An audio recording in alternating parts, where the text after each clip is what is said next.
came and installed internet here. Yeah. Right, so and there's internet. So they will stay from Yeah, our lights.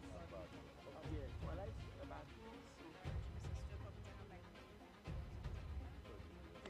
He's already a bunk. Is that you have a bunk already? Yeah, yeah. This one. Oh, great. So everything is, yeah.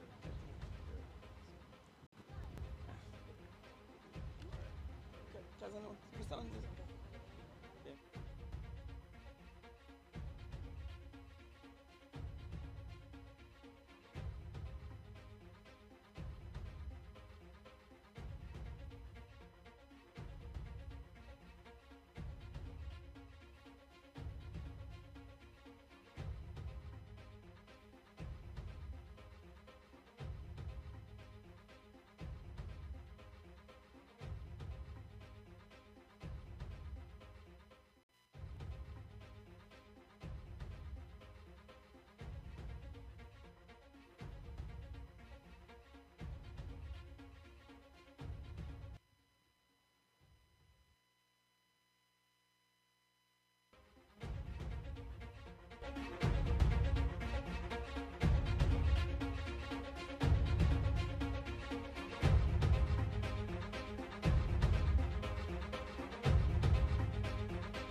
Good afternoon, Tobago. Good afternoon, Tobagonians abroad. Good afternoon, by extension, the entire country of Trinidad and Tobago and the global community that has been paying attention to our operations here in Tobago with regards to the cleanup of the fuel-like substance that is oozing from the wreckage behind us. Good afternoon, all. A short while ago, we did an extensive media tour looking at all the areas of operations for cleanup because we wanted to ensure that we could set the record straight for our global community, that we are diligent in exercising due diligence insofar as respect for the environment, and we are also diligent in the mop-up operations so as to ensure that we can clean as quickly as possible. We started the tour in Scarborough, where we basically have completed most of the cleanup operations.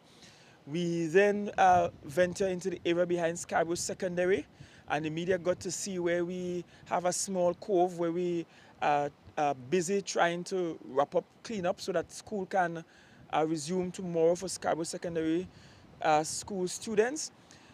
We then stopped lower down at that Signal Hill River exit point and looked at where we still have a heavy concentration, but at the time we were there, we had perhaps about 4 or 5 tanker trucks doing the extraction simultaneously. We looked at the areas that we have cordoned off, and I was able to highlight to the members of the media for security reasons why those areas are cordoned off and why we are begging you to drive on alternative routes. We also stopped at the Petitru Beach area, and we went into the triage that we have set up for wildlife rescue and rehabilitation, and we were able to do some work there with at least one spectacle caimans, and not so much the frogs that we saw there, but we saw that they have animals that they're actively cleaning up as we speak. We did not going to interface with the volunteers, and that's because out of respect for the volunteers, I did not want to go into their space where they are working with cameras in their face. So we did not go directly into the interface with the volunteers and the workers. And now we are here, and a short while ago, Sergio from Ambipa gave them sort of a brief synopsis of the operations here, literally at ground zero. Today I am joined by the director for T.H.A, Mr. Stewart. We also have Jean-Baptiste from ODPM, who is with us, and they came up with 22 volunteers that came up on the Coast Guard vessel. We have Lieutenant Valentine, who is the base commander here in Tobago. We also have the three main contracted companies, well, three of the four main contracted companies who are here working. You would have seen Serpentine earlier, and they are treating with the wildlife rescue and rehabilitation. But on my right, we have Kaizen, here represented Mr. Rupchan. We have Ambipa by Sergio, and we have Tiger Tanks by Dukaran. And so I have them on site so that they can answer questions in terms of the operational things that are happening in the space. Just by way of some quick updates, and then we will go straight into your questions. And between myself, Director Stewart, ODPM, and the contractors here, we will respond to the questions. But that's by way of quick updates of some things that are happening in the space. One, we still have OSRL with us, and you met the lead for that team, Andy, earlier this morning. And that's the international team that is doing quality control. We should be joined later this week by Petrobras, and that's out of Brazil. They are coming for the knowledge exchange so that they see how we respond to a spill of this kind and look at the logistics, look at the challenges so that they too can be prepared for their operations in Brazil. Today we were blessed to have operating on the waters, and I'm sure you saw a pilot boat out there. They might be retrieving the ROV as we speak, and that's ROV services provided by Shell. So Shell has provided that to us, and I did mention that Shell, BP, Woodside, they are all contributors to the efforts, the cleanup efforts that we have here.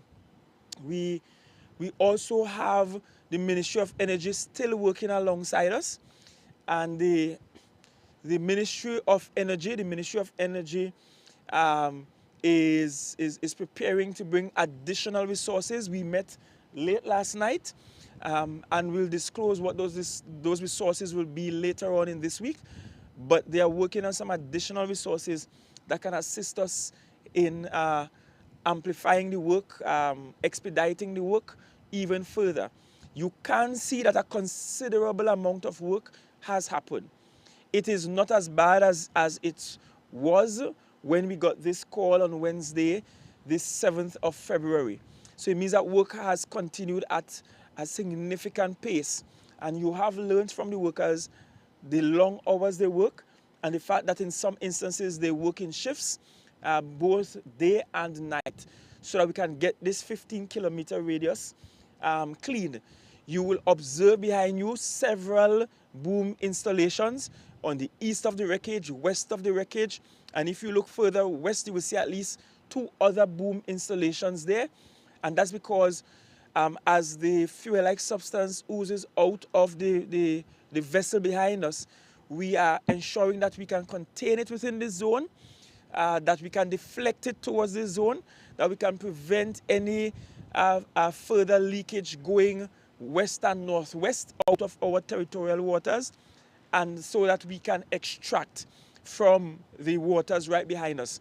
You have seen the skimmers and what they look like and how they will be utilized and are being utilized to extract the substances. You have also seen the frac tanks that we are using for storage, so you know that we are not just collecting the waste and indiscriminately dumping them.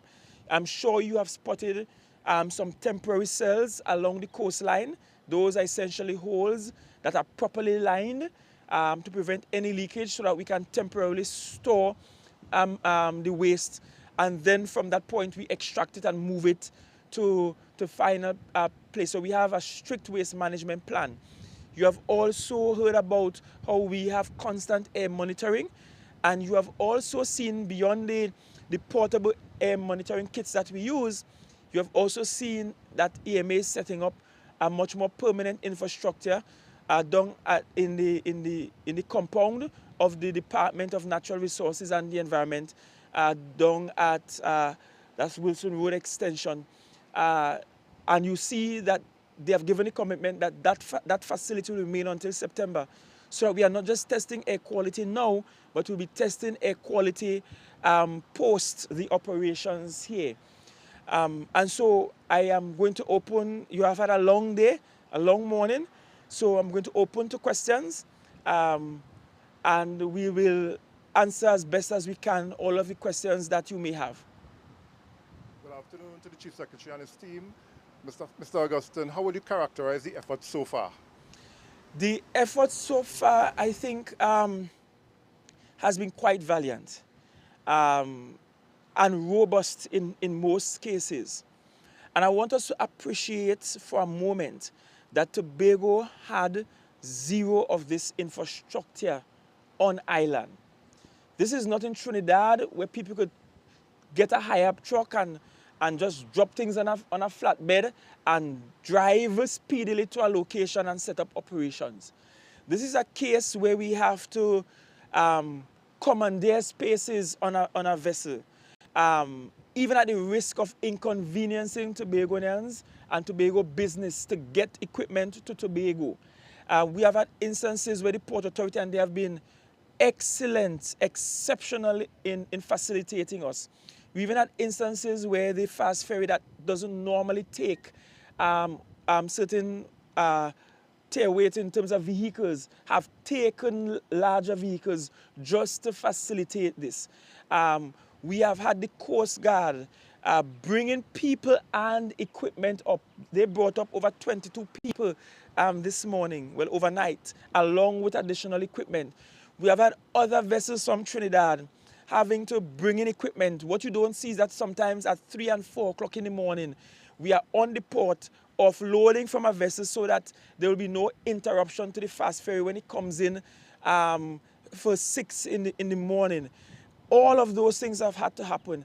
And given the reality that this is an island that, although we had a Tobago oil spill plan, and there is a national oil spill plan, this is an island where we just did not have the infrastructure on island. And given that we did not have the infrastructure on island, considering what we were able to do between Wednesday the 7th and Thursday the 8th, I think is simply remarkable. Within 24 hours, we were able to declare this Tier 2 and make it a national event.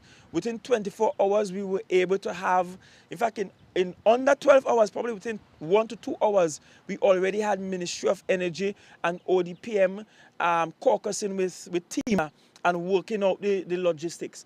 So given the challenges that we have, I would say the efforts have been both valiant and robust at the same time. And just for clarity, are we still at Tier 2 or have we moved past that?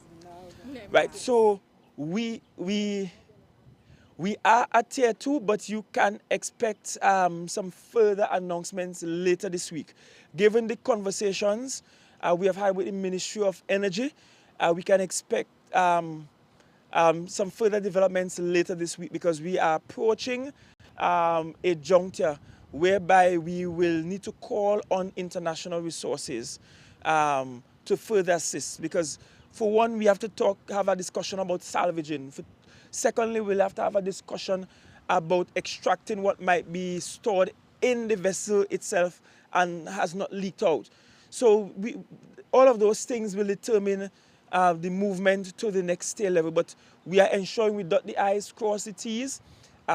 We are having the conversations with international partners. We have had the conversations with the UN.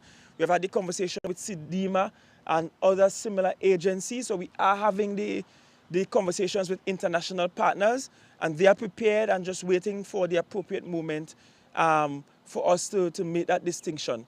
But at this present moment, we are working feverishly to ensure that we do all the cleanup at the ground level, at the base level.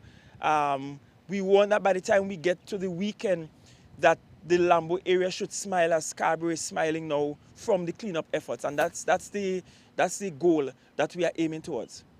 Chief Secretary Candace Jackson from Tobago Update Television News. Is there a reluctance to declare a Tier 3 level? No, there is no reluctance, actually not on my part at all, and certainly not from the central government part. I am not receiving any undue pressure not to declare it at tier 3. But there is a national oil spill contingency plan that has clear guidelines as to how we should operate, what steps should be taken before we get to tier 3. And so what we are doing is ensure that we take all of those steps so that we fall strictly in line with the national policy and the regulations as we have them.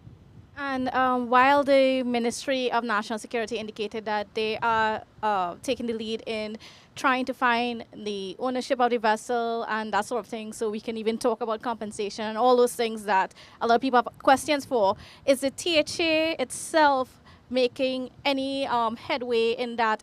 Are you taking on that battle, or are you just leaving it to the ministry? Absolutely. We are doing our own independent investigations. It is in our interest to do so. This is us minding our business. I know I have famously spoken about minding your business. We have to mind our business. The Ministry of National Security will do what the Ministry of National Security is supposed to do by law. But as a body corporate established by Act 40 of 1996, we have our feelers out. We are actively doing our own investigations. I can tell you that we are getting some leads, and at the most appropriate time, once we have the necessary confirmations, because I will not put out speculations. For the things I am unsure of, I will ask questions publicly and strategically to see what answers I receive. But certainly, at the appropriate time, with the appropriate confirmations and surety in hand, I will disclose what our leads are leading to, so to speak. The T.H.A. is keeping all of its options open, including its legal options. I will admit that we have been having conversations with our legal representatives about the matter. So we are definitely considering every bit of our legal options, because this has had an impact on us. This has a cost. This takes away time, effort, resources, energies. Just to prepare here so that these frac tanks can be here, works had to work over 24 hours, day and night, just to lay material on the roadway so that a large truck, can make its way in here so that we can have a staging area here at ground zero. You're seeing the area under the GOC there and how it's done. That's resources. We have to take that from Stolly Park to do that. There's resources that I could have fixed some road for some farmer that we had to fix to do mop-up operation. Think about all of our equipment. Works had to take all of the tower lights that it has in its service and strategically place them so Works no longer has tower lights to use right now. We have to utilize almost all the trucks we have to our disposal. We have to bring workers, consider whether we're going to compensate them more. That will cost the island of Tobago something. And so naturally we have to consider all our options in recuperating those costs. As we only talk about costs. And I could tell you that I don't have a figure for cost, because let me explain to you how the procurement works for an emergency situation. Because there is a procurement act that governs how we ought to procure goods and services. It's an emergency. So the procurement officer assigned to OCS, a named procurement officer, the chief administrator assigned one of those to work directly with T.H.A. so that they can work with speed in getting what is needed, which means jumping on the phone, making phone calls, sending emails, sending letters, because we don't have time to put something out in the papers or online to advertise and then people bid and then you do an evaluation. This is an emergency. So the procurement officers are managing that part along with the accounts. It will only get to me at the executive level at a little later stage. And that's when I will be able to properly quantify the cost. Occasionally, the T.H.A, who is the accounting officer, will call or will write to say, look, we have one particular service and this looks as if it's inching towards $1 million. Tell me, is this something the executive will support in ensuring we get paid? And I, as Secretary for Finance and Chief Secretary, will say yes. T.H.A, you all proceed. But in the actual procurement and day-to-day operations of what is required for this emergency, I am not a part of it. So it's difficult for me to give that answer with certainty until more of that information makes its way up to the executive level. So my question as it relates to cost was Right. really, as you mentioned in terms of the different things you all had to procure, we know at the press briefing where the Prime Minister indicated, just as what he said, that it's an emergency, the T.H.A would not have budgeted or it was not budgeted as part of your allocation. Did you have further conversation with the Prime Minister? Because he did indicate the central government is willing to include some sort of national support to offset the costs relating to this emergency. Any sort of discussion was had? Well, I am so very happy that the media does pay attention sometimes. And that you paid attention to that wonderful statement by my good friend, Honorable Prime Minister Dr. Keith Christopher Rowley. So what will happen is that we have coming up in a few months what is known as the midterm review. That's where they go back to Parliament and reallocations happen by the Minister of Finance. So the process is that as soon as this thing starts to settle down, I will now include in my requests of the central government at the midterm review the monies that we will expend to do this. We won't necessarily wait until we get all of those monies from central government to act. We will have to act up front and in good faith, because I believe we can trust the word of the Prime Minister. In good faith, when we make the request and we send the bills down, we will get the requisite supplementary allocation to our budget. So that's the process in how that's going to be done. So we do have a few weeks left before those submissions will be made. I know yesterday the T.H.A and myself, the accounting staff and team, we met, and the discussion was about preparing those things so that I, as Secretary for Finance, will get it in a timely manner to be able to dispatch to the Ministry of Finance so we get the requisite supplements to the budget. My second question as it relates to the IMA. I know the last time you said IMA wanted to go back in to get, for want of a better term, purest form of the substance. Any updates on this? Yes, we got the report yesterday. I got it yesterday evening. The report, I don't have it in front of me. I don't know why I left it in the vehicle. But the report suggests that the fuel-like substance that we are seeing is a diesel-like substance. It is heavy, so it is not a very refined product. And notwithstanding that, they are coming back to do additional taps, right? And that's why the ROV is working today. So we'll locate the best place to do the tap, because even the last sample they received had some elements of seawater in it. So what they're going to attempt to do now is to actually tap the side of the vessel and go into the vessel and take out a sample. When they do that, beyond identifying the what, so we know it's a diesel-like substance, we know it's heavy, we know it's not a very refined product. But what the next step is to have the identity markers for the fuel. In other words, we could almost track the DNA of the fuel and be able to say where it came from, which plant produced it. So that's the next layer of testing that's being done. And just in a follow-up to that, any preliminary thoughts or data as to where that sort of fuel is coming from? No preliminary thoughts. I don't want to speculate at all. Any updates on the fuel-like substance heading into neighboring waters. I know we've been talking about that and how we are working on containing it and trying to avoid it going even further. Any updates? Well, that actually formed part of the meeting we had late last night with the Ministry of Energy, with the PS, Deputy PS, Mr. Roda, and some others. The T.H.A was in that meeting. Director Stewart was also in that meeting. The meeting essentially was about getting the best and highest quality equipment internationally flown into Tobago to be able to help with the mop-up operations that's far out to sea. And that's why I indicated to you that it will be preemptive of me to make the declaration for Tier 3 right here and right now without certain steps taking place first. But those steps are in fact taking place.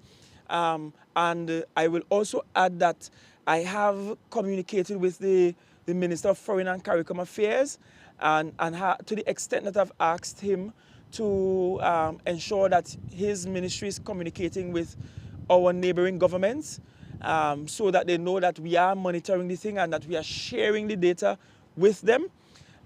We have seen and we noted that, for example, Venezuela has said that they can help, they can be of assistance. Director Stewart is having conversations with his counterparts in Grenada and elsewhere. So we are preparing to do such a mop-up on a scale beyond the Tobago waters, so to speak. But again, we are asking the Ministry of Energy to take the lead in that regard. When we looked at the scheduling within the Tobago House of Assembly Act, you know that foreign affairs is not one of the 5th schedule items. And I'm someone that like to mind my business, and I like to allow others to mind their business. So we will support, fall in behind and support their work because the law says that foreign affairs is a matter for the central government. So they are rightfully taking the lead, and we are supporting their efforts in that regard.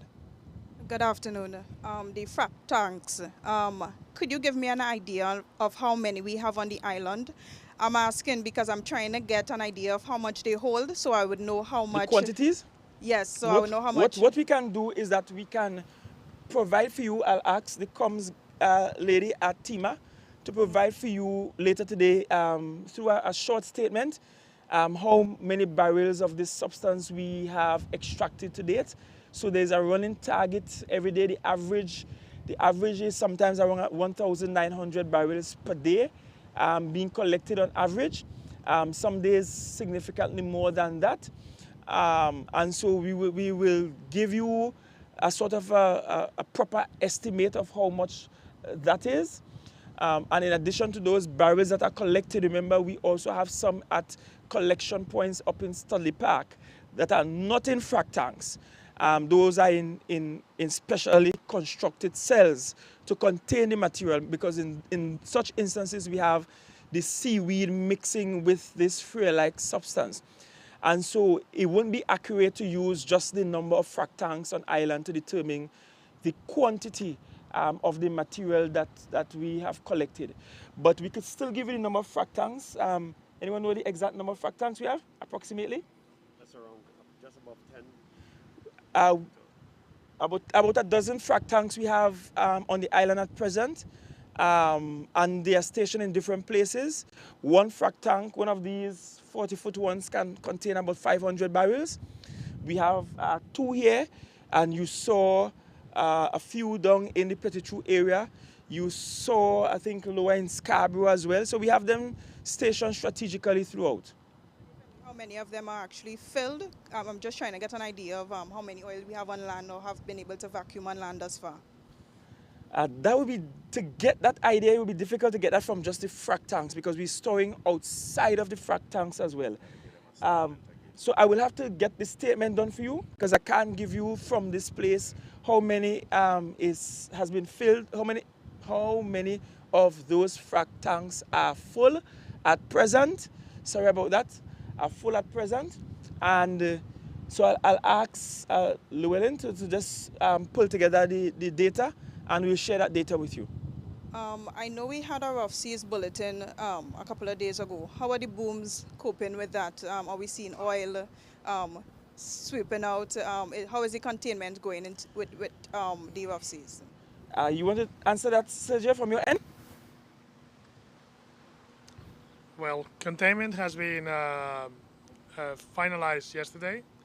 Yeah, and this morning we have inflated to maximum capacity the boom, because the booms need to be inflated after the installation. And now for the inspection that we have done from the sea using the pilot boats, yeah, the containment is working properly. Okay. Um, Sure. yeah, just one last question. Shell is supposed to be here. Are they here? And if they are not here, when they come, is it that we are going to make another? They are already here. The equipment is here. The equipment went out this morning. The pilot that's out there is probably retrieving the equipment as we speak. So they are in this space and working. And I must commend the major oil companies. We have Heritage, we have Shell, we have BP, we have Woodside. They have all come on board to partner in this operation, notwithstanding the fact that they are not known to be responsible for this. So is it safe? Notice I chose my words carefully there. Is it safe to say that the operation has now moved from containment to now actually trying to cap? Because I know you did say that it was dangerous. So we tried to see if we can cap previously. We had specialist divers sent from the Maritime Division from the Ministry of Works who came, looked at it with a view of trying to cap. But at that time when they looked at it, the conditions really were not allowing for us to make a cap. But of course, it's a fluid situation, so the situation evolves over time. And so we have to keep checking back, and at the appropriate time, that sort of capping will be done. But notwithstanding that, once it is discovered that there is more of this material stockpiled in the vessel that has not leaked as yet, then we will have to tap and remove that before removing the vessel. So there are several moving parts to this thing, and we have to take it in stages so that we can ultimately protect the environment and not cause a bigger spill. Just your thoughts on the package that was found at Canoe Bay in terms of the cocaine that was found in the package. I know you said you don't want to speculate, but what were your thoughts on this package, and do you think it came from the ship? My immediate thoughts is that this situation is becoming more and more curious. I think there was a children's television show that used the term curiosa.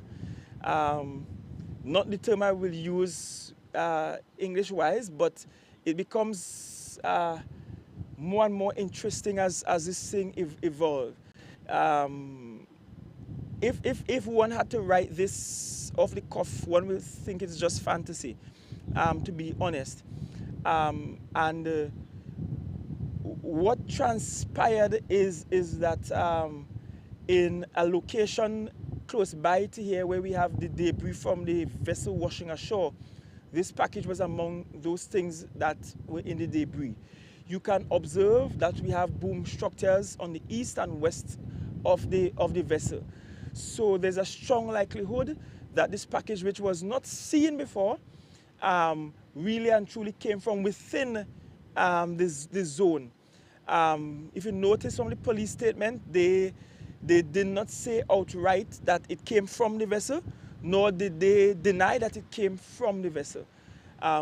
But they are saying that the substance to them seemed to be cocaine and is valued at $500,000 street value thereabout. That's very interesting. The problem I have though, and I hope no one takes offense when I say this, is that I wish that we handled the disclosure of that information differently. And I'll tell you why. We have been struggling to discover who is the current owner of this vessel. At this present time, there is a stronger motive for whomever is the current owner to not come forward, to hide their tracks as much as possible, and to cover up themselves as much as possible. And I wish we were a lot more tactful with how we treated with that information so that we could truly catch in the shortest possible time or apprehend in the shortest possible time the owner, the current owners of this vessel. But time is longer than twine, and I'm pretty confident we will get to the bottom of it. The police will do their work. I had a conversation with ACP Hazel about the matter, and they are doing their work actively. They are doing the active investigations. And of course, we will continue to get support from the Coast Guard on site here and out at the vessel so as to ensure that if in the future anything else that is similar in nature that pops up, it can be treated with quickly. And let me commend the workers on site. They reported it immediately. The police came immediately, and the matter was dealt with immediately. All right, so I want to thank you. I know we had a long day, and just continue to reassure Tobago and Tobagonians home and abroad, reassure the global community, reassure the nation that we are actively working. We are doing the best we can. We are using the best technology we have available. We are pushing and pushing and pushing and pushing to get the cleanup operations done.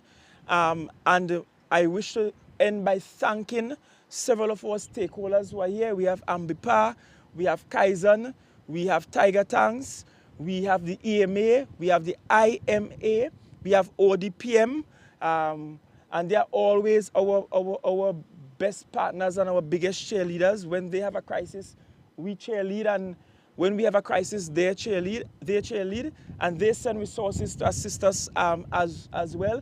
We have Heritage, we have the Ministry of Energy, we have the Ministry of Works on board.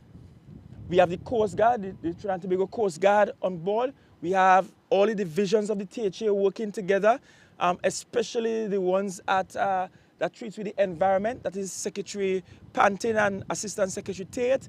Infrastructure, that's Secretary James and Assistant Secretary Sampson. We also have Health, Secretary Dr. B. Israel and Assistant Secretary Craig. They have been meticulous in ensuring that the wheels keep turning. I want to say a big shout out to the T.H.A. Most people don't know that for most of the days, we don't have to use a caterer to get the meals for the workers, because for most of the days, the T.H.A. is in fact providing those meals for the operations, and I think that must be commended. We also must commend several in the private sector who are coming on board. We have RBC. RBC came on board with volunteers, and RBC is preparing to make monetary contributions to the efforts. We have a Viewport supermarket, exceptional, and they are beyond Viewport. They are corralling the support of the Supermarket Association. We also have ADRA, that is Adventist Disaster Relief Agency. They are also mobilized and also present. Any other banks we have? RBC and also Royal Bank. RBC is Royal. We have Republic Bank as well. Yes, how could I forget Republic Bank? Republic Bank is also very much present. And so we are inviting you corporate citizens to come on board, be present, even if it is to make contributions towards PPEs, because we'll appreciate that we have to keep purchasing PPEs because those are personal effects. They can't be reused by another person. And as we get more volunteers, as volunteers change, then we have to keep getting new PPEs, and that inclusive of the mask, the suit, the hazard suit, and all of those things. So whatever contribution you can make, we welcome those contributions. And we want to thank all of you for being a part of this. We must also thank ATFA, the All Tobago Fisherfolk Association. They are usually the loudest in the bunch with any and everything. And you will observe that they have been working diligently with us. For the fisherfolk down in Lambo, I want you to know that we have not forgotten you. We have asked you to be relocated, and we understand that the sales are much slower at the food hub. because people don't know that you're at the food hub now. Some of you have asked to be moved down to the Boku area. We will facilitate you as much as possible, but we are working with you to minimize your income loss. And we thank you for your patience with us, fisher folk in Lambo. The residents in Lambo, we thank you for your patience. We know that you might be most affected insofar as a community. The community of Scarborough Secondary, as well as Lambo Anglican Primary. And we know Dorothy Moses, that's a private preschool, nursery school. Then in the Lambo area, you are also affected. We thank you for your patience. And we are grateful that you are willing to work with us through this period so that we can get the air quality right and remove as much of the odors as possible so you can be returned to school. We thank the parents at Lambo Anglican, the Standard 5 parents particularly, because we did a relocation to T.H.A. And without hesitation, the parents, the teachers, the principals, they facilitated and worked along with us. So I really wish to thank you all. Let me reiterate for citizens of Tobago and to visitors alike, please, if you are not one of those volunteering in the affected areas, please avoid those areas as much as is possible. We have put the warnings out publicly. We have placed barriers.